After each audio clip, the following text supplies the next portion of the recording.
What's up, everybody? Jeremy here, ready to share some cool little stuff with you from a legato exercise that you just saw there. And this does originate from an awesome guitar player named Rick Graham. Go check his channel out. He's basically great at every single guitar technique there is. I follow him very closely, and it's one way that I've improved myself quite a bit. So if you want the real deal, go over there. But I'm making my own arrangement out of his stuff and trying to bring some interesting dynamics to some already very cool stuff that other people have made, right? So the lick in question here is legato, 3 note per string. We're picking the first note in each sequence, and then we're hammering off of the notes in a pentatonic scale, right? Starting on the 11th fret of your A string, we're just hammering off from holding 11. That's basically the idea here, right? But so we're going 11, 16, hammer on and pull off, back to 11, and then hammering on to the 14. Move to the next string, same thing, 11, hammer on 16, off, down to 13. Now you're just moving that same exact shape up 1 octave.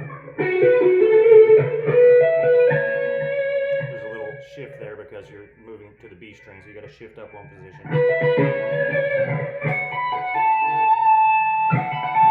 Still on the same, it's still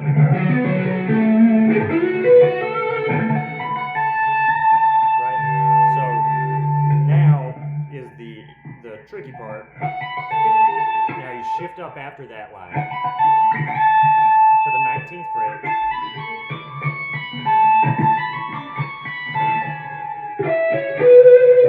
So we got all together slowly.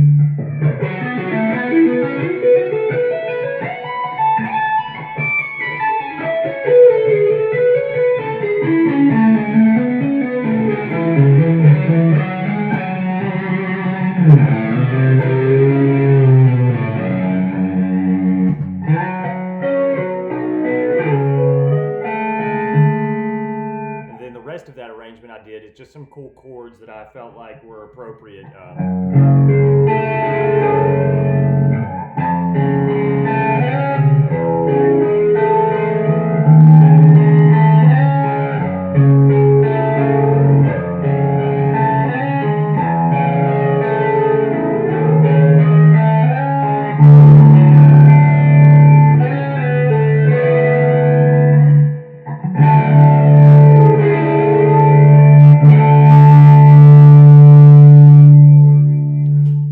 Very lovely. So the point of all of this, right, is to teach you how to use 3 note per string sequences rather than 2 note per string pentatonic sequences.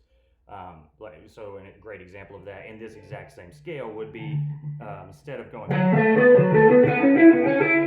you would probably play it more traditionally,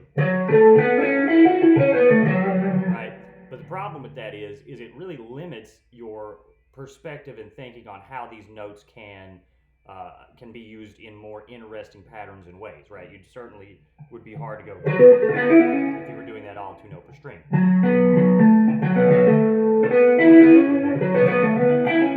Right? And I think it sounds a little more clunky playing it that way. So I really like to use legato with the pentatonic scale specifically because it is, for one thing, we're so used to hearing it played in that standard kind of box shape, which I do think it automatically limits the creative's ability to see alternate pathways into the scale. So I hope you enjoyed that, and if you did, make sure to throw me a like and a subscribe if you're feeling extra generous, and please make sure to check out Rick Graham's channel.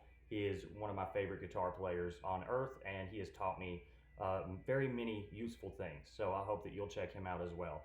Thanks so much, guys.